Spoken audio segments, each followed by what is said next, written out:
Well, hello all, and I want to thank those of you who watched my first video on why the Jewish or Hebrew calendar is wrong and why it matters to us. And in my first video, I mentioned that there are an increasing number of Christians who are interested in keeping the so-called Jewish, but they also Christian holy days.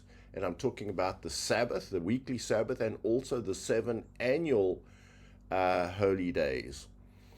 And so there's a growing interest. The churches of God always kept those the Sabbath and those holy days, and I first learnt about this from them and started keeping the holy days, even though I didn't belong to their church. And then there's a lot of sacred namers and Messianic Jews. The Jews obviously kept the Sabbath and the holy days. And when I say kept, I meant kept in quotes because, like I mentioned in my last video, the Jews keep something, but their customs often negate what they keep. For example, they have so many rules for what you're allowed to do on the Sabbath day, which are totally not in the Bible. They're totally human customs, and they totally make the Sabbath a burden and a terrible thing. And we saw that Christ was so often arguing with the Pharisees and the scribes and the Sadducees because he would heal, for example, on the Sabbath day, and they hated this. So, so they just had their rules and customs, and they didn't believe that Christ had any authority to do anything other than what their customs for doing things on the Sabbath would allow. So I want to start with Luke chapter 6 verse 1, where Christ and his disciples are going through a wheat field and they are rubbing out those grains and eating them. And I remember in my last video, I talked about how the beginning of the Jewish year was supposed to be determined by a wave sheaf offering. They were supposed to go into the ripened, these were green or aviv fields, which means the ears are green. They're not totally yellow, golden brown. They're not ripe, but they are semi-ripe. There are heads inside those grains. You can rub them out. They're soft, they're moist, and you can eat them, and then the crop will ripen, and then the grains will become totally harder and riper and golden brown instead of green, and then that is when you normally harvest the crop. So the beginning of the year is determined when you can rub out a bowl of those green ears of, normally it's barley, the first crop, and this occurs around about March, which is the first full moon after the equinox, was when you were supposed to do this rubbing out of the omer's worth. They call it the wave sheaf offering in Leviticus 23. I think it's verse 11 and 15. And so this was how you were supposed to determine the Jewish calendar. Now, the Jews work from Rosh Hashanah and they work from Atonement, and then they determine their calendar mathematically. This is totally non-biblical. First of all, Rosh Hashanah, or the Feast of Trumpets, or Yom Teruah, is the first, second, third. It's the fourth feast in a group of 7. So it's not the first. It's not the beginning of the year. Now, they call it Rosh Hashanah, or the head of the year. Why? It's not the beginning of a year. The year begins in March, and it begins with the first holy day, which is the first full moon after the equinox. So the new moon occurs before that, and that is when the year is supposed to begin, in around about March or possibly April, depending. It floats around and moves around depending on the seasons. But it's somewhere around there, and that is when the year is supposed to be determined. So the Jews since 350 have been mathematically working out when the holy days should occur, instead of going into the field, rubbing out an omer's worth of grain, which we call the wheat, the wave sheaf offering of Leviticus 23. And so they've actually nullified and negated what God commanded, which was to go in, get this omer. That determines the beginning of the calendar year, and then you count from that, and you get to the 7th moon after that, and that is when Atonement and Rosh Hashanah are supposed to occur. You're not supposed to work backwards from the seventh month to March. You're not supposed to work from September backwards to March. And now the Jews also have all kinds of customs. They don't like the Day of Atonement or Yom Kippur to occur on a Friday, a Saturday, or a Sunday. So they just move Yom Kippur or the Day of Atonement around to suit certain days of the week, which make keeping it, according to them, easier. They don't, because if you have atonement on a Friday, how do you prepare for the Saturday?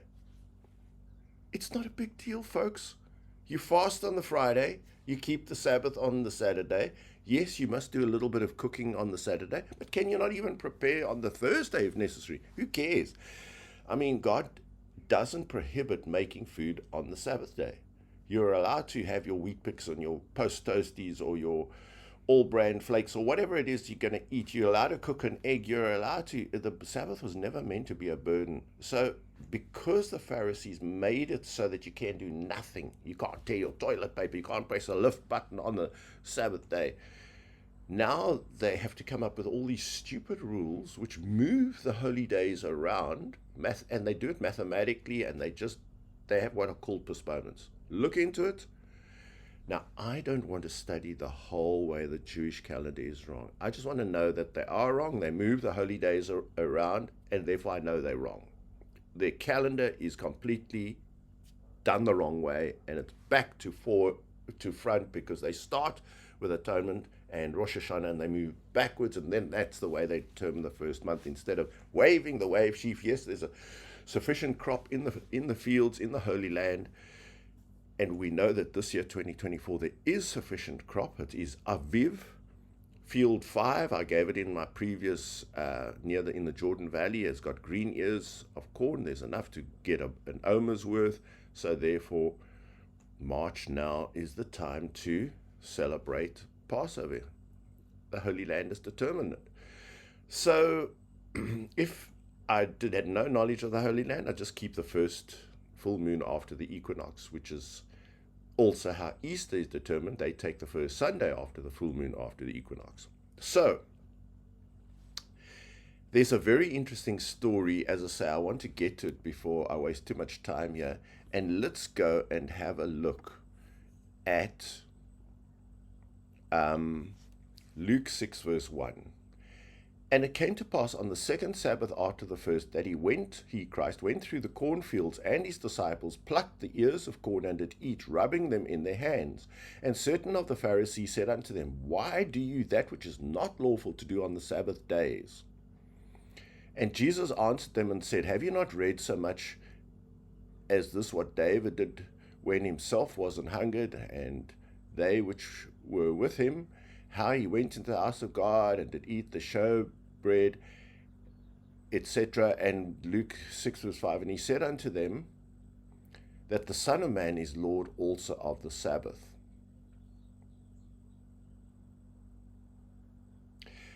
I just want to go back to Luke 6 verse 4, which I didn't finish reading. How he went into the house of God and did take and eat the showbread, and gave also to them that were with him, which is not lawful to eat, but for the priests alone. I've just noticed something there I hadn't noticed before. And then he said unto him that the Son of Man is Lord also of the Sabbath day. So what he's saying is, I'm the Son of Man, I'm Lord, I'm the one who commanded, I was the one who created the Sabbath after I'd finished creation by resting on it. I know exactly what you can and can't do on the Sabbath day, but they didn't believe he was the Lord of the Sabbath. They didn't believe he was the Lord who had instituted the commandment to keep the Sabbath by resting. And remember, in creation, when God rested, he was resting for mankind to show them an example. It wasn't that God was tired. And this was long before there was a Jewish nation. So the Sabbath was created for humans to rest on, and I'm sure Adam rested on the first Sabbath day, and God communicated with him and talked with him in the Garden of Eden. So this was the 7-day week was set up since creation, and there's always meant to have been a Sabbath day of rest in that weekday, and mankind was intended to rest on the Sabbath day. The Sabbath day, not any old Sabbath day, the Sabbath day, which is the 7th day of the week. So let's go back to the story. Now, when I first read it, and it came to pass on the second Sabbath after the first that he went through the cornfields, I am very interested in, okay, in anything that's biblical. My ears prick up and I lean forward and I take a great interest. So, what was the first Sabbath that they're talking about here? What do you mean the second Sabbath after the first? So, I went back, and this story is told in 3 of the Gospels, and none of the Gospels mentioned a first Sabbath. So then I looked at the Greek, and it says on the deuteroprotos Sabbath. So this is a specific Sabbath called the deuteroprotos Sabbath, and the word deutero means second, as in Deuteronomy, the second giving of the law, and protos means first. So on the first Sabbath, not after, again, there's no after there. I'm having a problem with this word after. So on the first Sabbath, that his disciples went through the cornfields, and his disciples plucked the ears of corn and ate them. Now, if that was against the law, if that was breaking the law, and Christ said nothing, then Christ would be guilty. Christ would have not been the sin-free offering that he was. Christ might have been guilty of sin by allowing his disciples to blatantly break the Sabbath by rubbing ears of corn and eating them. But obviously Christ had no problem with it. So let's work from the assumption that Christ saw nothing wrong with what they were doing. Let's also work from the assumption that everything that Christ did on the Sabbath day, including healing, was perfectly in line with God's will. I have a feeling that he says to the Pharisees that you would not have condemned the innocent. So Christ actually tells the Pharisees that that what the disciples did and what he did was innocent. There was nothing wrong with what they were doing. So as I say, when I read stories like this, now I want to know, what is this deuteroprotos Sabbath? And I went to Gutenberg, which is like it's a harmony of the Gospels. I'll put a link down below to the website where you can get a harmony of the Gospels. So it puts all Matthew, Mark, Luke, and John together in chronological order. And this was sometime around the Passover, and they were in the area of Jerusalem. And immediately after this, Christ goes into a synagogue. So it was a Sabbath day. But what is this deuteroprotos Sabbath? It's a special Sabbath.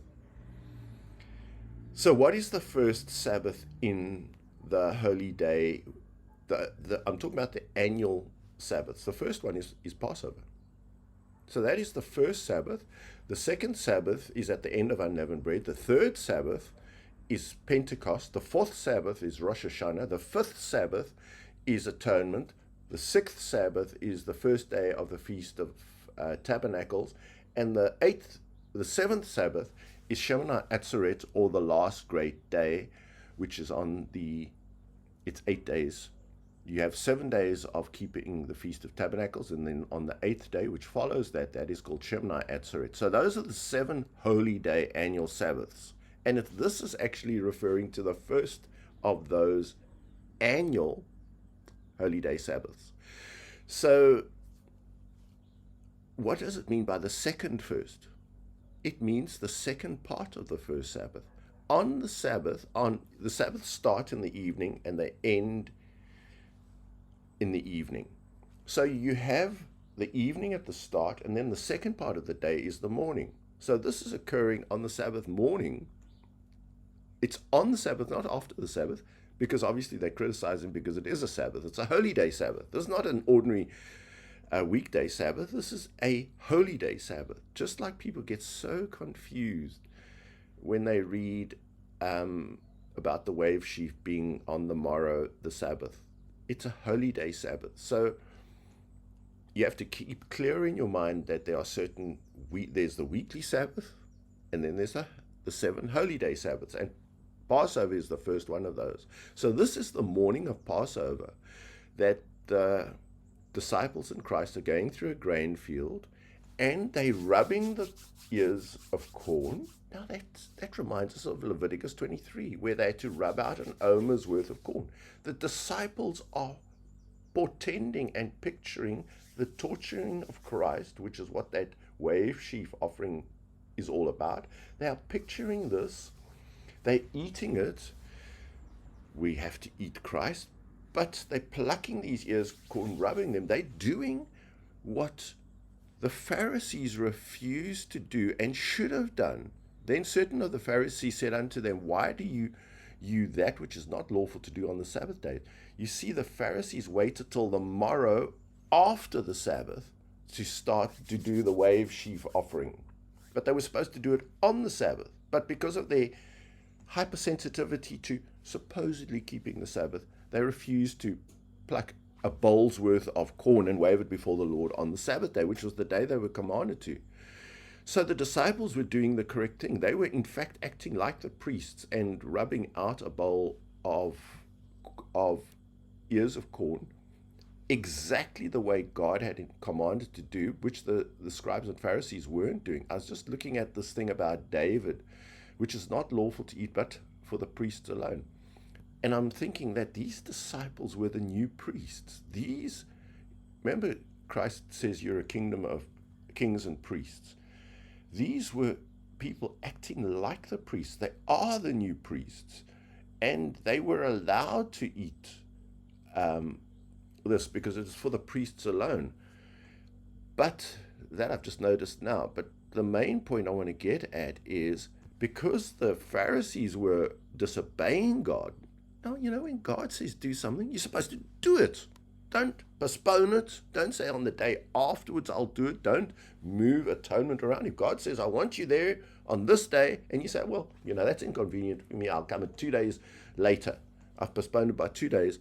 You're not allowed to do that. The King of the universe is telling you. And if you were late for Pentecost, you would have missed the Holy Spirit. So God is maybe giving gifts out on those days, and you're just not there to receive them. You're postponing it. Okay, well, cheers. Who gives you the right to disobey the King and just do it on any day that suits you? So the disciples were going through this wheat field. Now, you weren't allowed to eat of the wheat until the priests had waved the wave sheaf. So these guys, the disciples, are doing it before the priests have waved. It looks unlawful. So that is actually what the Pharisees are also objecting to, that the nation is not allowed to eat the harvest until this first omer, which pictures Christ, the first of the first fruits, is waved. The rubbing is the punishing of Christ. The lifting up is Christ lifted up and nailed to the cross. The waving of it to be acceptable unto the Lord is how Christ appeared before the Lord as an acceptable offering. The eating of it is the eating of Christ, which occurs. You use that grain that you've harvested and you don't mix it with yeast. For 7 days you eat unleavened bread during the feast of Passover or unleavened bread.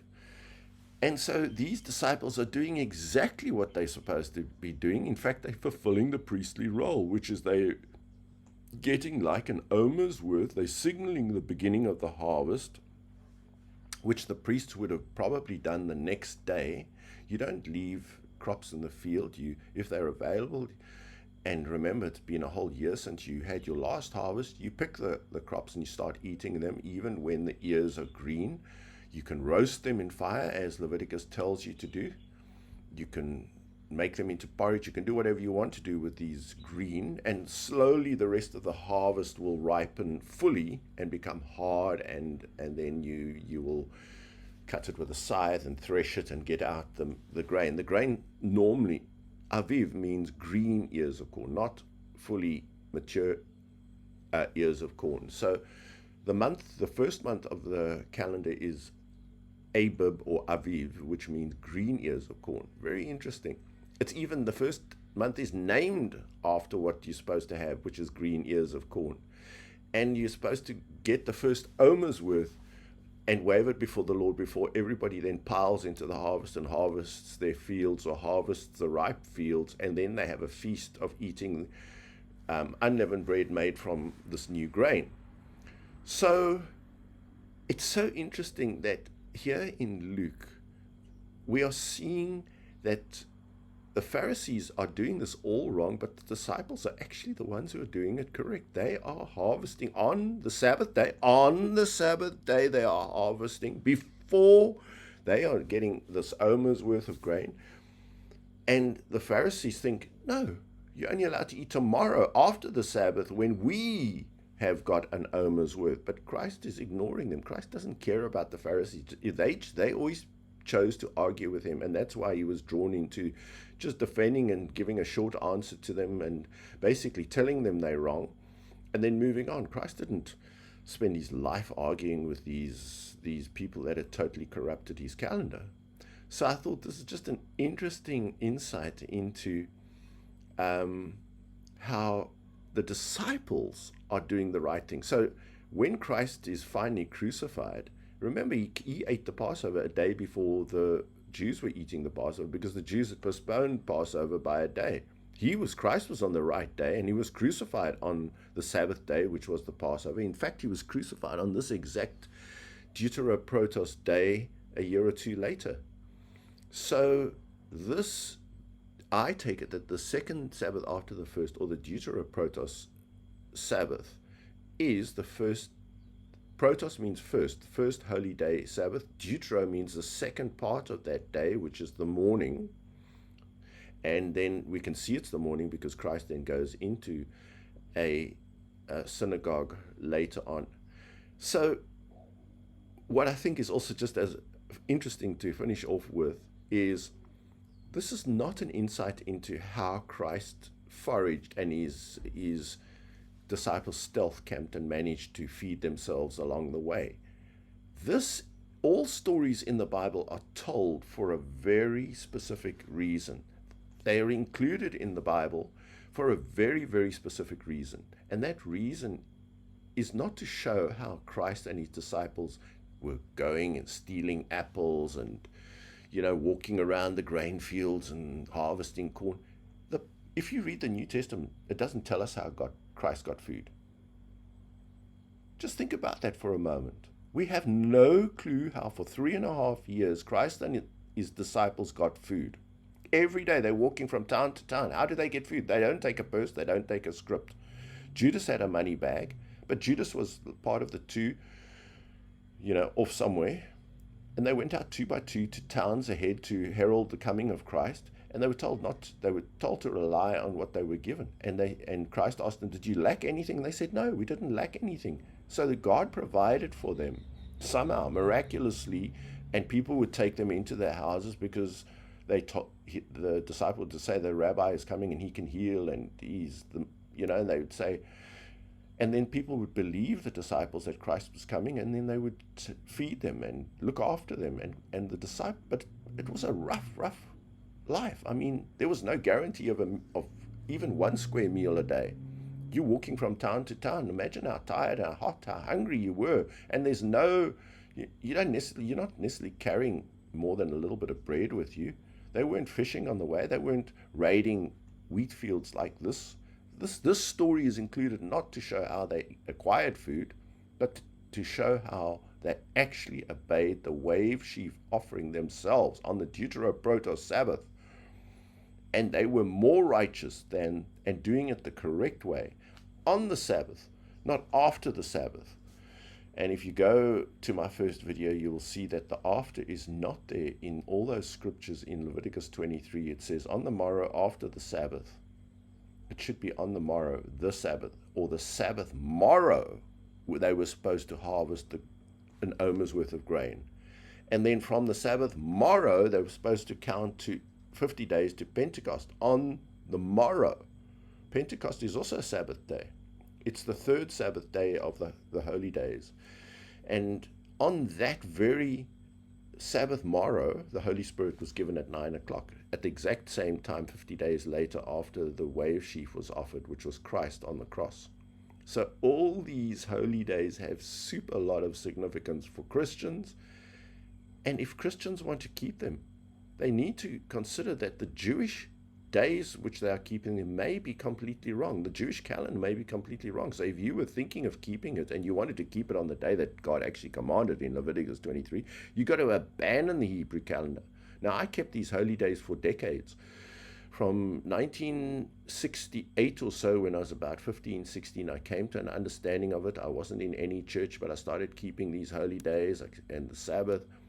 I kept it according to the Jewish calendar, and for decades I didn't realize I was wrong. And God forgives our mistakes. But I think when we know better, when we know that the Jewish calendar is just messed around, it's a mathematically worked out calendar. It's not done according to the biblical way of going into the field, checking the harvest in the Holy Land. It's how they can move the holy days around and just say, oh, well, who cares? God said do it this day. We don't care. We'll just move it 1 or 2 days further on. We'll postpone it because who gave mankind the right to do that? Who gave the Jews the right to do that? They have no right to do that, to change the days that God said set for his 7 annual holy days.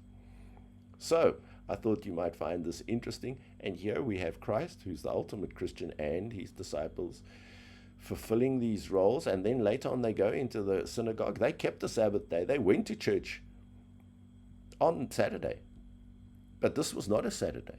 This was a holy day, and they went to keep the holy day in a synagogue later on after this event, if you check the other gospels. So have a look at Gutenberg, and you'll see that this is the Gutenberg Harmony, which I'll post a link to underneath here, and you'll see that this is a time around about Passover, and it is in the area of Jerusalem, not in Galilee.